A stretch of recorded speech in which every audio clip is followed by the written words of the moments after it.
E nós recebemos agora aqui no estúdio da Globo News o especialista em gerenciamento de risco, Gustavo Cunha Mello. Bom, Gustavo, a gente viu aí uma reportagem que traz números alarmantes. E, bom, você é especialista em gerenciamento de risco. O que me parece muito claro é que no Brasil falta justamente isso, a prevenção. Exatamente, Denise. Vanessa, perdão, desculpa. É que são tantas as pessoas. Vanessa, desculpa. Aqui na Globo News. O crescimento das barragens e dos resíduos, principalmente dos resíduos, não das barragens, porque há muito tempo que não se constrói barragem aqui. Depois de Mariana, está muito difícil você autorizar uma nova barragem. E o Brasil, erradamente, demonizou as barragens. A gente tem um crescimento de 6 a 8% dos resíduos de mineração no país. Se a gente não construir novas barragens, a gente vai sobrecarregar as que já existem. É óbvio que tem risco nessas obras de engenharia e eles devem ser tratados. As barragens têm que ser sustentáveis. O Brasil está caminhando para o lugar errado, que é legislar, endurecer, dificultar ter novas barragens. Não é isso que se deve fazer. Por exemplo, já existem tecnologias. A UFRJ, infelizmente eu esqueci o nome da pesquisadora, ela tem uma tese de mestrado que descobriu como utilizar a lama do resíduo tóxica, essa lama de resíduos, de rejeitos das barragens, que tem sílica, tem alumínio, tem uma série de subprodutos do beneficiamento do minério de ferro, por exemplo, e que pode ser utilizado como aditivos na fabricação de cimento. Então tem tecnologia já existente para você tornar sustentável o uso das barragens, quer dizer, não sobrecarregá-las, torná-la até a viabilidade econômica dessas barragens melhorada. Tem gente falando de tornar a mineração a seco, eliminando a barragem. Isso é outro erro, não é assim que a gente vai resolver o problema. A mineração a seco é uma tecnologia interessante, muito útil, ela elimina o uso de água e aí, consequentemente, a necessidade do rejeito tóxico e das barragens. Por outro lado, ela é muito mais cara. Sendo muito mais cara, uma série de jazidas minerais que o Brasil tem se tornariam inviáveis economicamente, porque uma jazida ela é mais viável, mais rentável em função da granulometria do mineral, da pureza desse mineral, enfim, da qualidade do minério que está se explorando ali. Quando a qualidade é um pouco inferior, se você aumenta muito o custo, ele não vai ser vendido para suportar esse custo, ao preço suficiente para suportar o custo. Daí a necessidade de ter uma produção mais barata. E as barragens são mais baratas sim. Não importa se é a jusante, a montante ou a linha de centro. Qualquer dessas construções, elas todas formam um conjunto de barragens hidráulicas, são mais baratas que construir a seco, do que beneficiar a seco o minério. Então, não é demonizando a barragem que a gente vai resolver o problema. Outra coisa, a matéria do André Trigueiro está perfeita. A gente realmente tem um déficit de fiscais em todos os órgãos, federal, municipal, estadual, está faltando fiscal. É utopia a gente achar que o governo, que falta tudo, falta remédio, falta escola, vai resolver o problema dos fiscais. Não vai. E há um crescimento dessa demanda de 6% ao ano, pelo menos. Então, eu acho que a solução mais rápida e que daria cabo desse problema era punir e exigir, seria a SOX da mineração, ou seja, assim como tem nos balanços financeiros das corporações com ações em bolsa, a necessidade dos executivos assinarem e se responsabilizarem pela fidelidade daquele balanço, a mesma coisa num relatório de engenharia da barragem, ou seja, a cada 6 meses, pode se criar uma lei assim, a cada 6 meses tem que apresentar um laudo sobre a barragem. Ponto. Esse laudo tem que ser assinado pelo engenheiro, pode ser terceirizado ou não da empresa, pelo engenheiro da empresa responsável, pela toda a diretoria da empresa e presidente da empresa. No momento que acontecer isso, e que eles que assinam esse relatório serão responsabilizados criminalmente e também civilmente, etc., eles vão passar a tomar um cuidado imenso nesse relatório. Não tendo relatório, fecha a empresa, para de operar. E aí isso resolve o problema. Eu não preciso ter 1 zilhão de fiscais, uma burocracia enorme, um monte ou criar problemas para se abrir novas barragens. Não.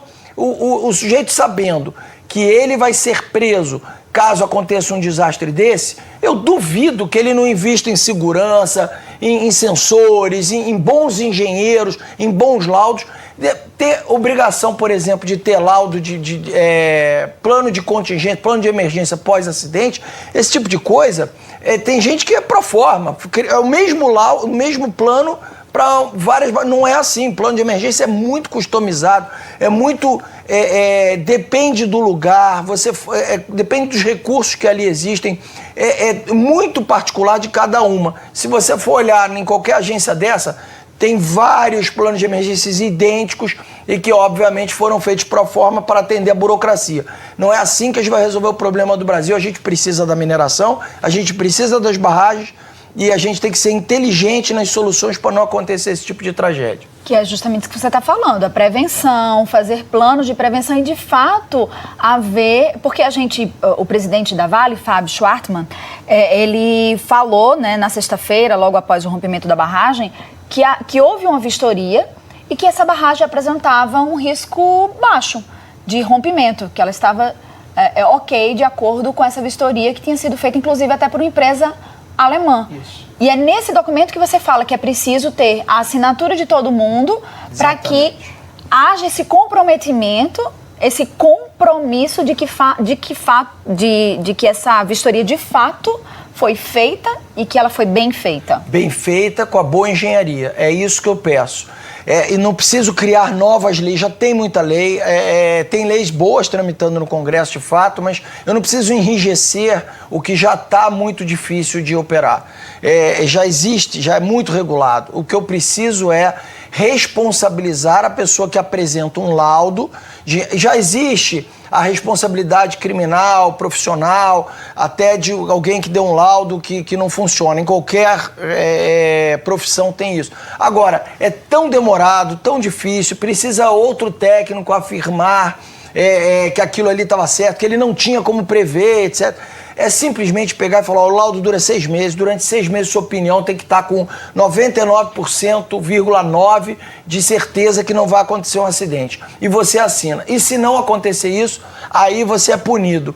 A pessoa vai ter medo de fazer isso. Agora, por pelo menos 6 meses, ele consegue ter uma previsibilidade de que aquilo ali não vai causar uma tragédia. Daí a 6 meses faz-se outra.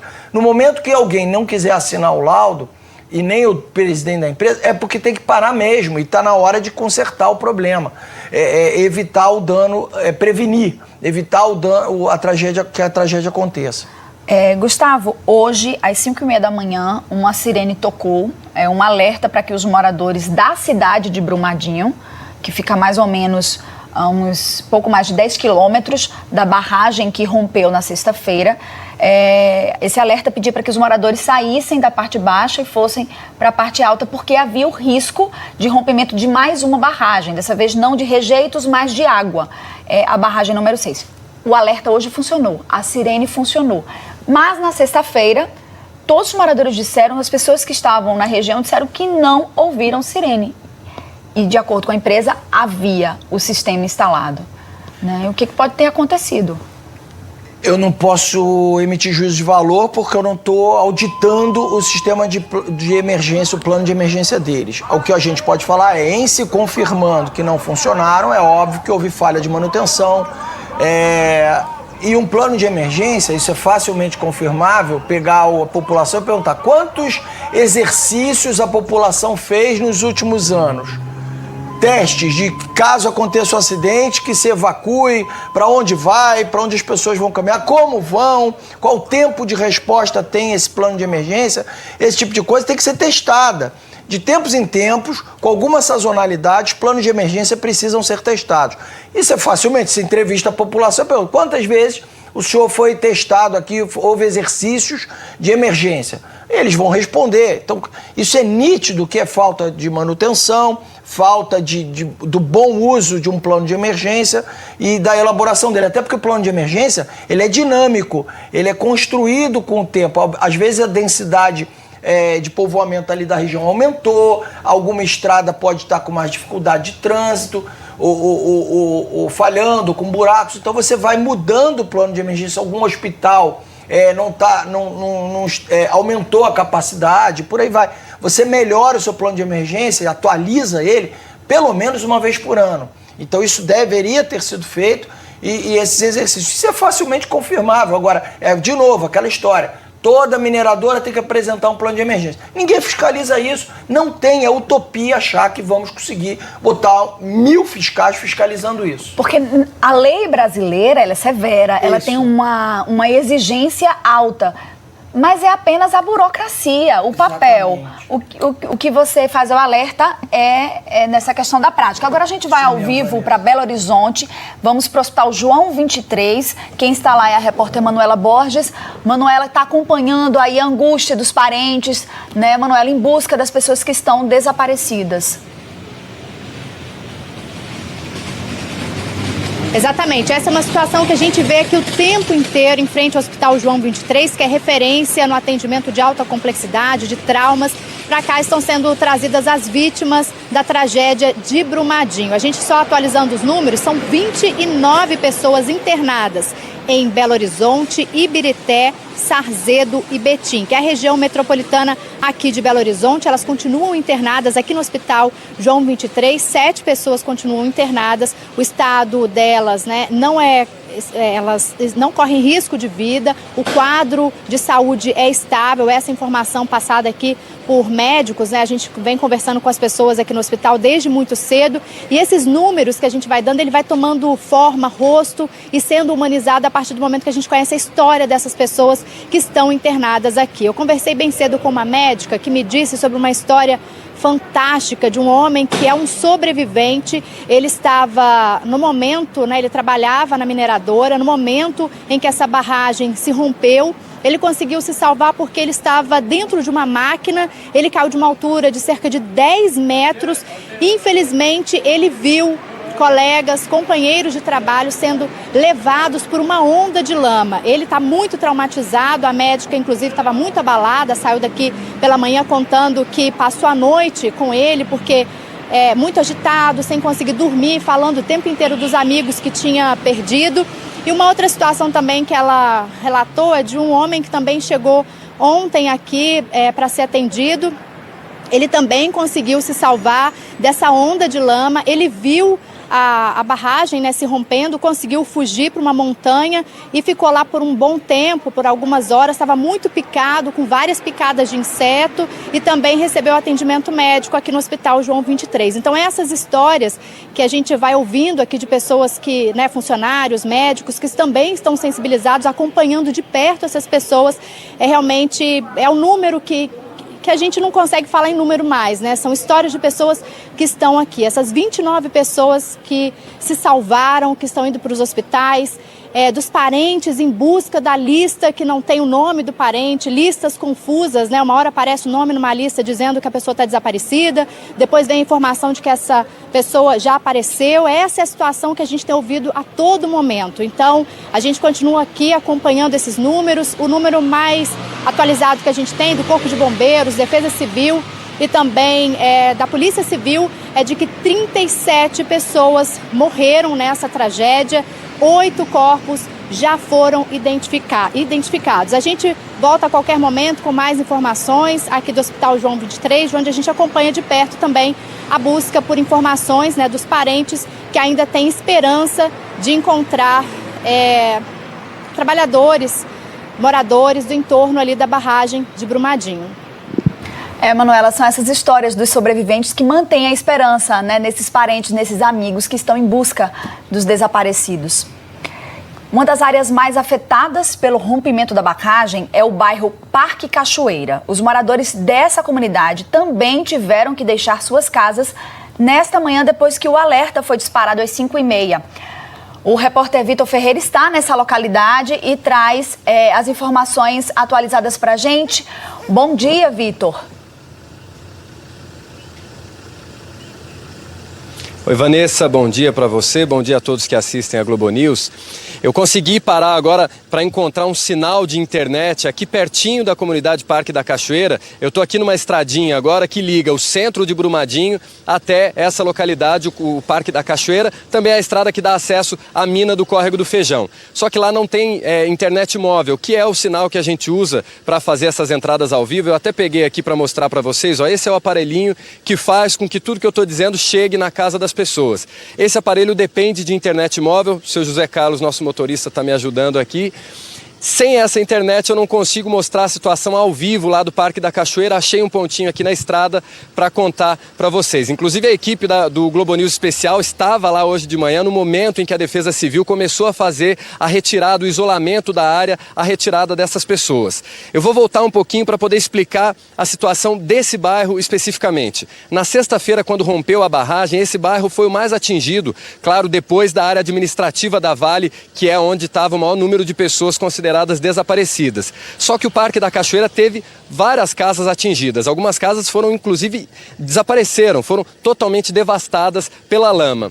As pessoas que moravam nessas casas procuraram abrigo, algumas pessoas procuraram abrigo nas casas de vizinhos. Só que agora, hoje de manhã, com esse alarme, um sinal que soou por volta de 5 da manhã, pedindo para os moradores procurarem a parte mais alta do bairro, essas pessoas ficaram desalojadas mais uma vez. Agora não aconteceu nenhuma tragédia, foi um alarme por conta do risco do rompimento da barragem número 6, desse complexo de barragens lá da mina do Córrego do Feijão. É uma barragem que só tem água, tem 1 milhão de metros cúbicos de água e há um risco sério agora de rompimento dessa barragem. Por esse motivo, houve esse alarme por volta de 5, 5 e meia da manhã. Depois, a Defesa Civil passou isolando toda essa área. Inclusive, a Prefeitura de Brumadinho tem alertado a população para se manter distante do leito do rio Paraopeba. Só que o problema é que esse rio cruza o centro da cidade de Brumadinho. Então, faz com que você tenha, nesse momento, 4 áreas principais de risco aqui em Brumadinho. Tem o Parque da Cachoeira, tem também o bairro de Pires, o centro todo ali de Brumadinho, que fica às margens do rio Paraopeba, e também o bairro Novo Progresso. Essas pessoas estão sendo orientadas a procurar os lugares mais altos do bairro. Em Brumadinho, no centro, a prefeitura tem pedido para todo mundo se deslocar para a Igreja da Matriz e para o Morro do Querosene, que são os pontos mais bem localizados, caso haja esse rompimento da 6ª barragem do complexo de barragens da mina do Córrego do Feijão. Inclusive lá no Parque da Cachoeira eu conversei com algumas pessoas. O presidente da associação do bairro disse que representantes da Vale estiveram 6 meses atrás aqui no bairro, orientando as pessoas, dizendo: olha, a gente vai fazer uma simulação de resgate, uma simulação de isolamento da área para caso haja alguma emergência. Depois desses 6 meses, não voltaram mais, segundo o presidente da Associação de Moradores, e aí hoje soou esse alarme, todo mundo já muito desesperado, muito angustiado com a tragédia que aconteceu na sexta-feira. Claro, as pessoas começaram a deixar suas casas. Como eu disse, algumas pessoas deixando as suas casas pela segunda vez. Gente que deixou na sexta-feira, conseguiu voltar para ficar na casa de algum vizinho, de um parente, e está voltando mais uma vez agora a ficar no bairro Parque da Cachoeira. O ponto mais isolado, mais alto, é a unidade básica de saúde. Representantes da Vale voltaram lá essa manhã para avisar que já estão providenciando abrigos, lugares para poder encaminhar essas pessoas. Tem gente lá que perdeu parente, que perdeu familiares, amigos, saiu de casa, está agora na UBS sem saber onde é que vai dormir esse domingo, onde é que vai passar a noite de domingo para segunda, porque não há nenhuma previsão de liberar essas áreas de risco por conta justamente da iminência desse rompimento da 6ª barragem, que, volto a repetir, é uma barragem de água, não é uma barragem de rejeitos de minério de ferro, como foi a barragem que rompeu na sexta-feira. A nossa equipe conversou com algumas pessoas mais cedo lá no Parque da Cachoeira e a gente vai exibir agora algumas entrevistas e eu já volto para continuar falando daqui de Brumadinho. Vamos ouvi-los. Estão anunciando aí que a Defesa Civil, o Corpo de Bombeiro, está dando apoio a todas as comunidades próximas aqui onde foi a tragédia, mas não existe isso. A sirene tocou hoje por volta de 5h50 da manhã, a população ficou toda desorientada, ficou toda sem rumo, sem saber o que fazer, porque não tinha ninguém para orientar. Órgãos do governo, prefeitura, funcionário da Vale, não tinha ninguém. A população simplesmente saiu das casas sem saber o que estava acontecendo e tudo desesperado, subiu na parte do morro e estão lá até agora. As crianças estão chorando com fome e o pessoal está com medo de voltar. Aqui existiam 7 de um lado e 7 de outro para baixo aqui. e tem um morador aqui que está desaparecido. Então é isso aí que está acontecendo aí. Desamparo total das entidades, dos nossos governos e da empresa.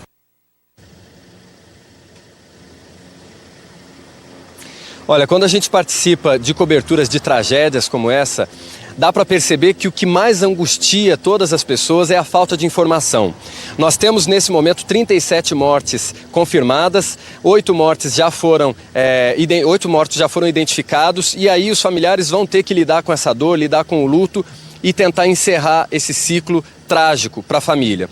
Tem 192 pessoas resgatadas com vida e um número ainda não confirmado de pessoas desaparecidas. Ontem o número era de mais de 250. Quando você conversa com os familiares, Vanessa, e quem está em casa nos assistindo, você percebe que quem está com um familiar desaparecido é a pessoa mais angustiada, porque não sabe exatamente o que aconteceu, o familiar pode ter morrido, pode ter sobrevivido e está precisando de ajuda em algum lugar. As pessoas ficam extremamente angustiadas.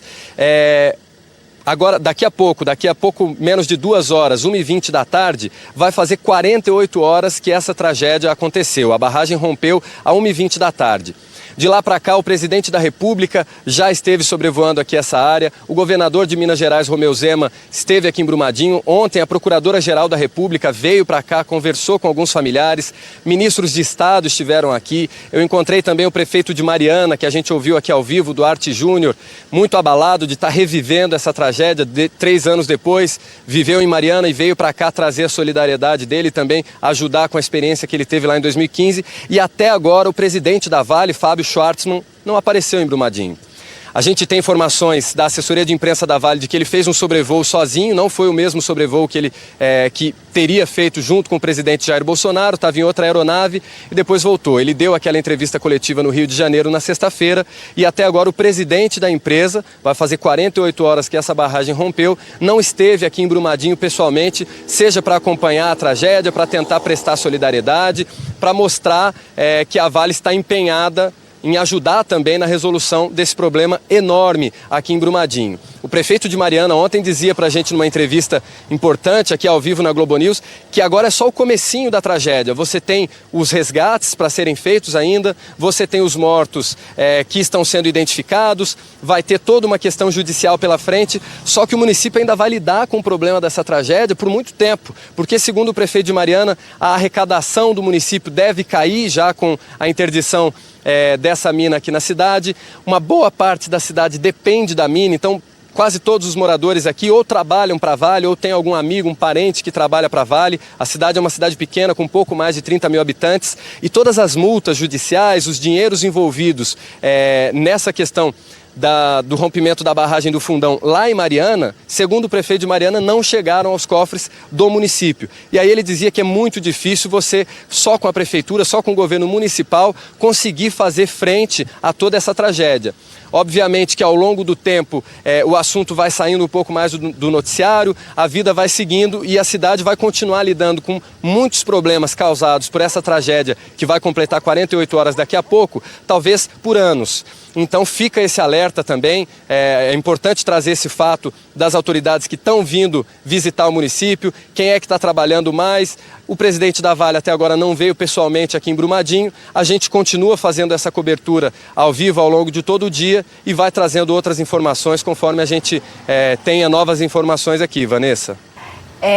Tá certo, Vitor, é só chamar a gente. Inclusive, a equipe que você citou, do Globo News Especial, estava no Parque da Cachoeira no momento em que a sirene foi acionada hoje, às 5h30 da manhã, alertando para o risco do rompimento da barragem. Vamos ver, então, o trecho gravado pela equipe do Globo News Especial. Hoje é domingo, teve um novo alerta aqui em Brumadinho. A gente está no Parque Cachoeira, mas parece um bairro fantasma. A gente está aqui em cima dos escombros de uma casa que também foi atingida. Essa casa, esse morador, ele ainda não foi encontrado. Pelo que a gente teve de informação, ele não conseguiu sair dessa casa. Então ele provavelmente está soterrado aqui, nesse momento, aqui nesse local. Aqui também foram encontrados vários corpos. Pelos próprios moradores também e tal. E como podem ver, é uma área assim, muito atingida, está muito danificada. Pura lama, tá bem complicado até assim pra gente estar se locomovendo e tudo mais. Bora.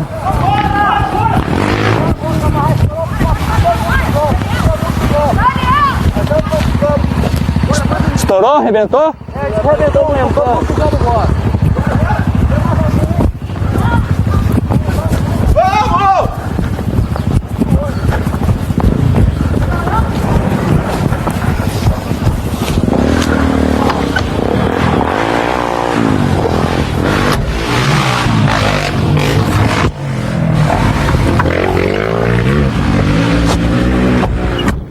Foi pela cerca ali.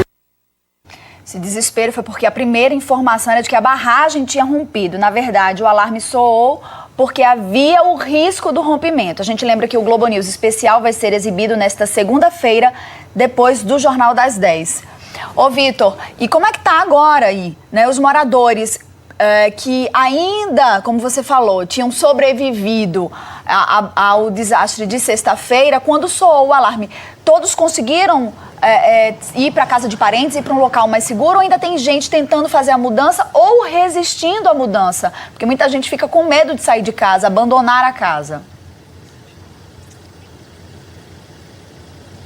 Olha, infelizmente tem gente que resiste um pouco à mudança, viu, Vanessa? A gente conversou com um casal que mora bem pertinho de onde a lama chegou, né, no desastre de sexta-feira. Eles saíram de casa às 5 da manhã quando o alarme soou, já voltaram agora à tarde dizendo: não tem problema, nossa casa é num ponto seguro. Segundo a Defesa Civil, não é. Mas eles acreditam que seja ali um ponto seguro. Infelizmente, estavam voltando para casa.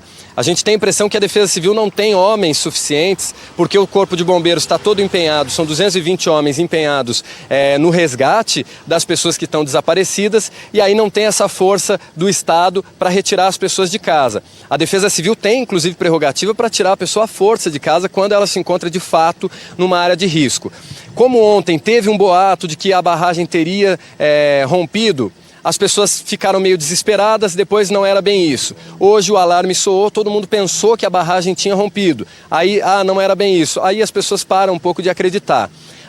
O alarme geralmente ele soa quando a barragem rompe. Hoje ele soou só com a iminência de a barragem se romper. Na sexta-feira, quando teve a tragédia maior, que foi a barragem de rejeitos de minério de ferro, nem alarme houve. Então as pessoas ficam meio descrentes, não confiam muito, algumas pessoas, outras confiam e seguem à risca aí, né, o pedido da Defesa Civil. É importante fazer esse alerta. Se houve um pedido da Defesa Civil para deixar suas casas, é óbvio que é uma situação muito lamentável. Ninguém gosta de sair de casa às pressas, sem conseguir fazer uma mala, sem tirar os seus móveis, suas coisas, mas infelizmente tem que cumprir. É o que a gente tem, é a informação da Defesa Civil, é a informação mais confiável agora. Então, se homens da Defesa Civil passaram pelo teu bairro, quem estiver nos assistindo aqui e for de Brumadinho, se homens da Defesa Civil passaram pelo teu bairro pedindo para isolar as casas, saiam de casa. É muito triste, é doloroso, mas não tem muito o que fazer. Não dá para, nesse momento, voltar para uma área de risco e a gente correr o risco de aumentar o número de vítimas numa tragédia que já tem sido muito dolorosa para a cidade.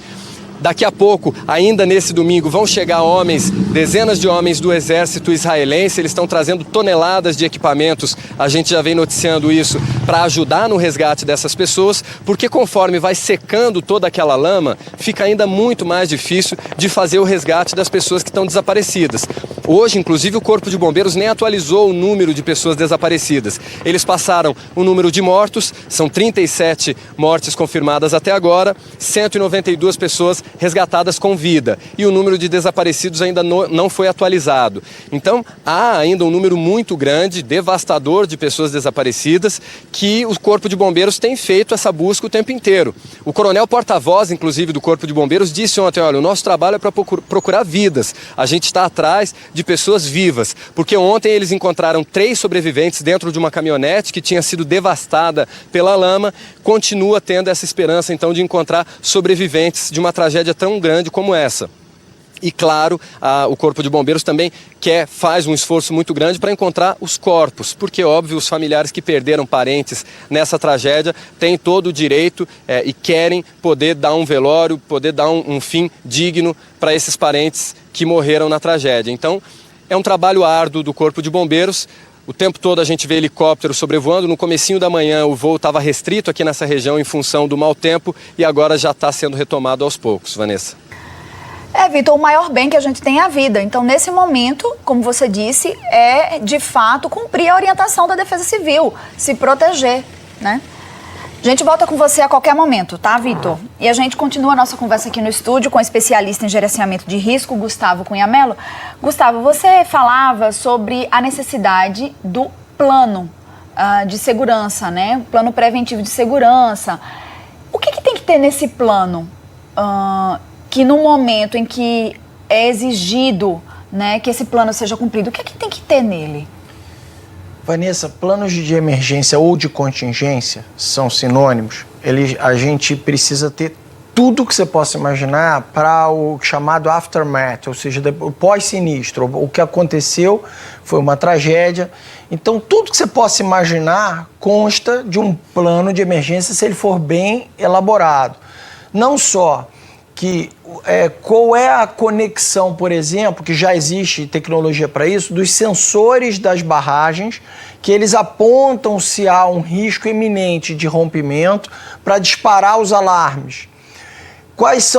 Qual é o período e o prazo de repetição desses exercícios de evacuação da população que está a jusante do rio, a jusante da barragem, ou seja, no caminho de descida dessa barragem, para onde eles vão, quais são os pontos de apoio, essas pessoas vão ficar lá por quanto tempo, quem vai alimentar essas pessoas, como serão alimentadas, como eu vou abrigar essas pessoas. Muitas dessas pessoas voltam para casa e não querem sair de casa porque elas vão ficar aonde?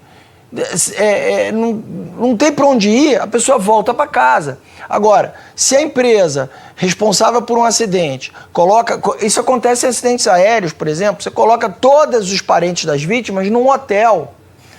Quantas pessoas são aí? De repente não tem hotel suficiente, teria que levar algumas pessoas para Belo Horizonte ou para outra cidade mais próxima, mas eu teria que, de alguma forma, abrigar essas pessoas para elas terem onde dormir adequadamente, terem onde tomar um banho, terem acesso até às doações de roupas, etc.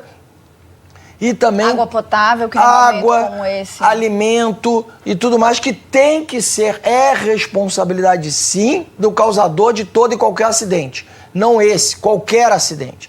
Então, esse tipo de coisa consta de um plano de emergência. Sempre tem para onde vão. Detalhes como, por exemplo, parentes das vítimas, a família da vítima, eu não sei a religião dela. Então, eu normalmente concentro para facilitar a logística de um plano de emergência, você tende a concentrar o máximo possível. Como quando é muita gente, você terá que ter vários locais de concentração dessas pessoas. Quando é um acidente menor, você concentra em um único hotel, dá todo mundo.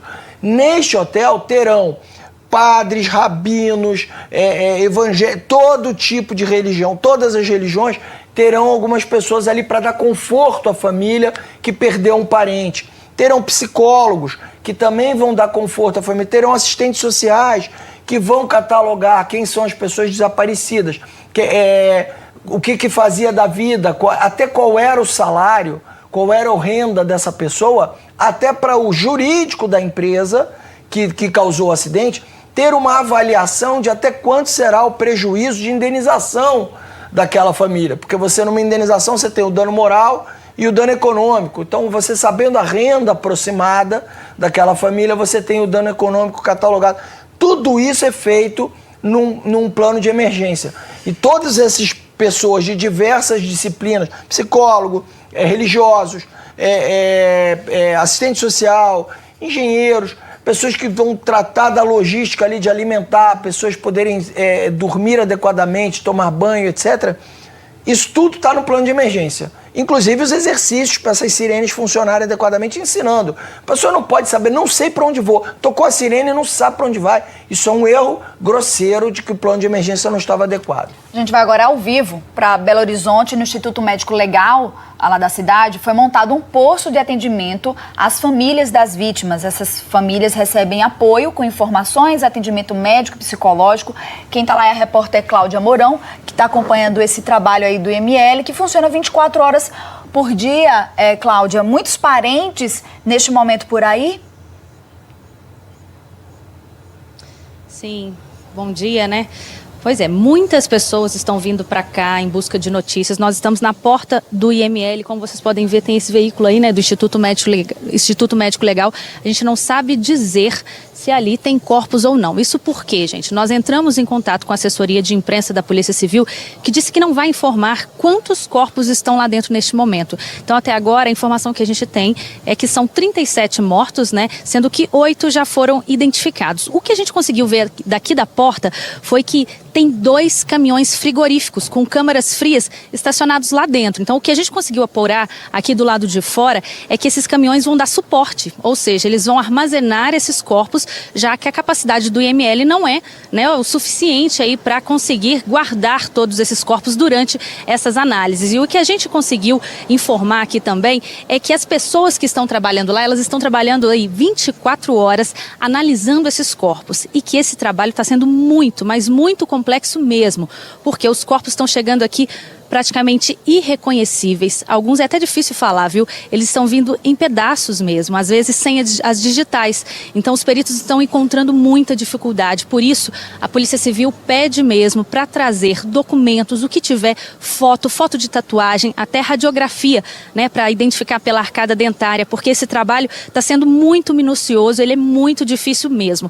Agora, aqui perto também é a Academia de Polícia, que é onde a polícia montou lá uma central de atendimento a essas famílias, onde tem médicos, psicólogos, assistentes sociais, e lá é feito esse cadastro. De acordo com a Polícia Civil, a gente apurou lá, só até agora passaram 450 pessoas por lá. Não quer dizer que são 450 vítimas, né? Às vezes muitas pessoas vão atrás de informações sobre uma vítima. Então, 450 atendimentos foram feitos lá. Então, o que a polícia vai fazer? Vai fazer esse cadastramento, vai cruzar com os dados que a Vale já cedeu para a Polícia Civil, e esses dados são monitorados também pelo Instituto Médico Legal. Por isso que eles vão fazer esse cruzamento de dados para até indicar quantas vítimas são. E o que a gente observa, gente, o tempo inteiro aqui, as pessoas atrás de notícias, de informações, e o que mais dói é essa questão mesmo de não ter informações. Eu conversei com parentes que procuram pelos nomes das vítimas, que não estão nem na lista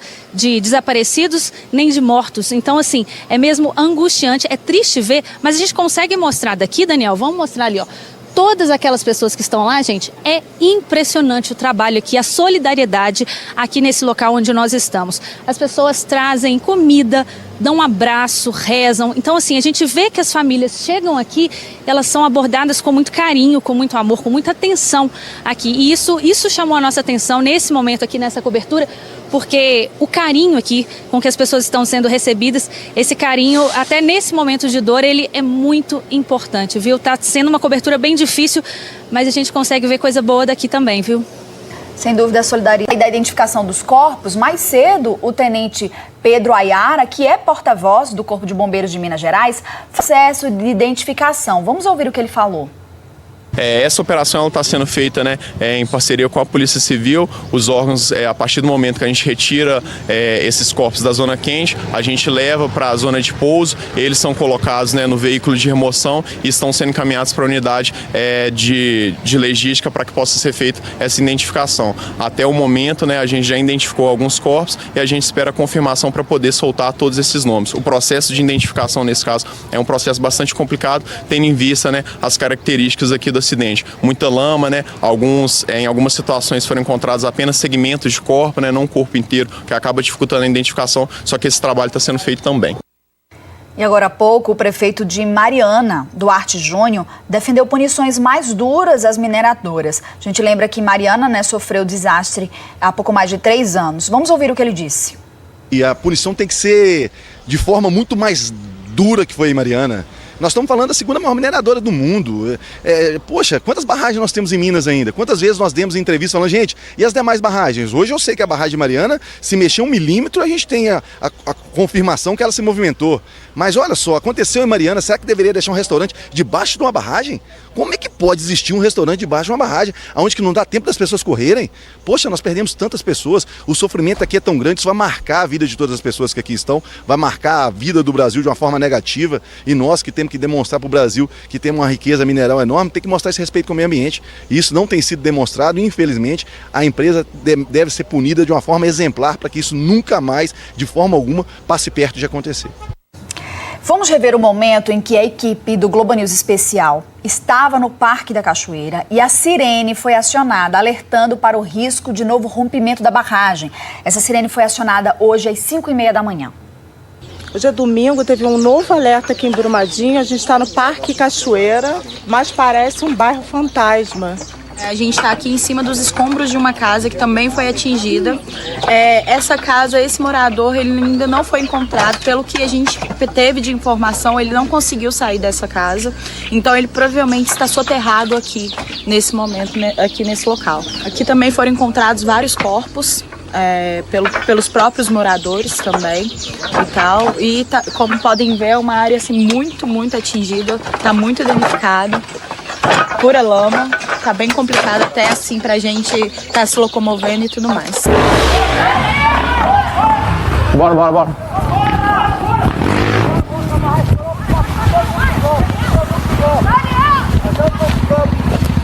Estourou? Arrebentou? Arrebentou mesmo, todo mundo jogando embora.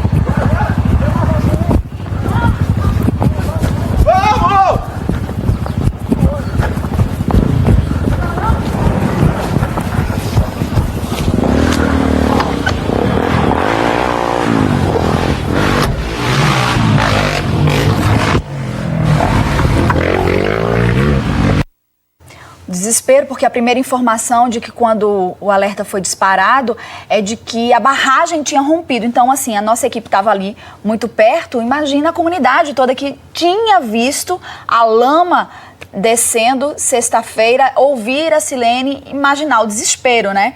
Que aconteceu naquela hora. O Globo News Especial vai ser exibido nesta segunda-feira, depois do Jornal das 10. A gente volta a conversar aqui com o Gustavo Cunha Mello, que é especialista em gerenciamento de risco.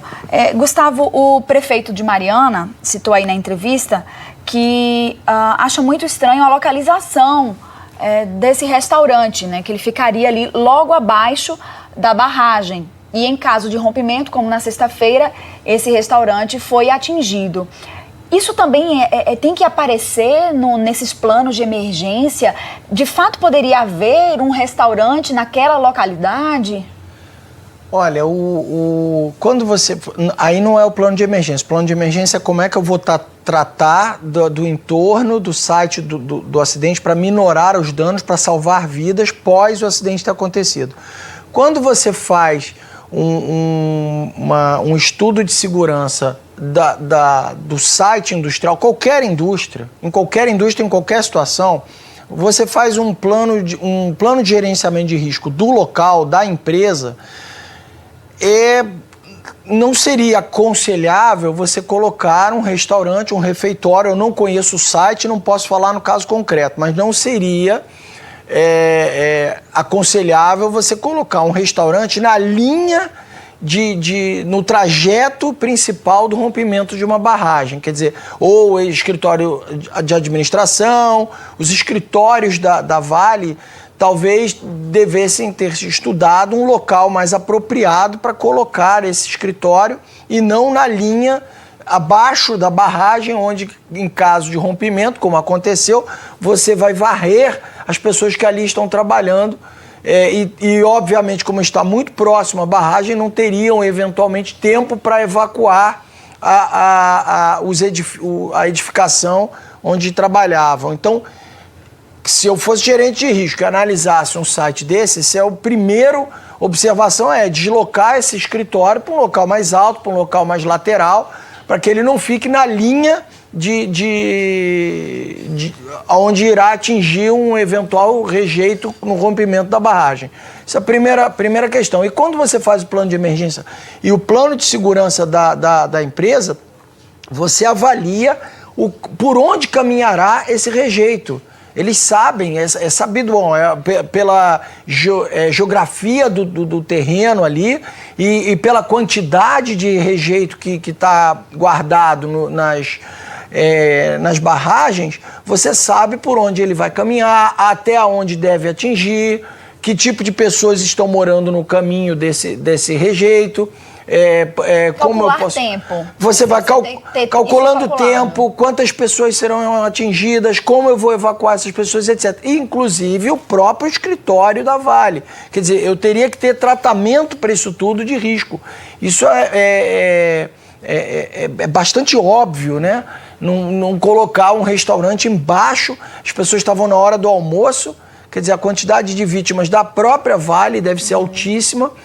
Então não me pareceu muito inteligente. Agora, a Vale fala em centenas. De novo, eu falando de forma genérica, não posso emitir juízo de valor porque não sei o caso concreto. Quer dizer, não estou dentro do site da Vale para poder fazer esse tipo de avaliação.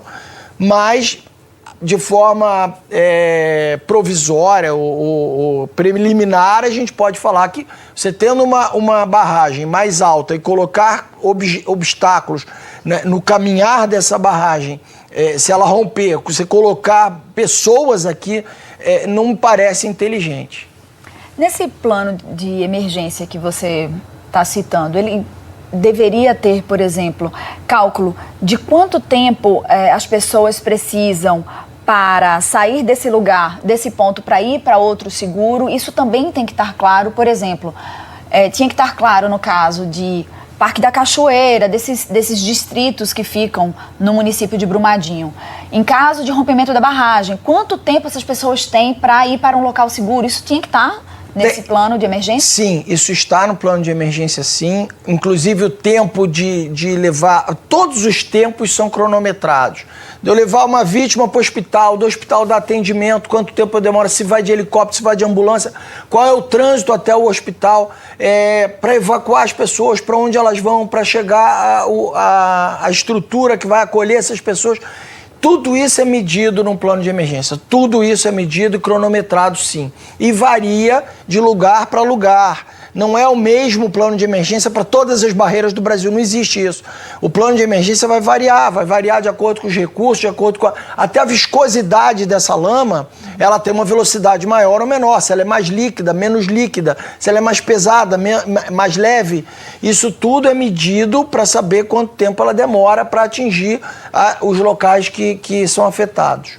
A gente vai fazer agora um rápido intervalo e volta a seguir com outras informações sobre esse desastre lá em Brumadinho, Minas Gerais.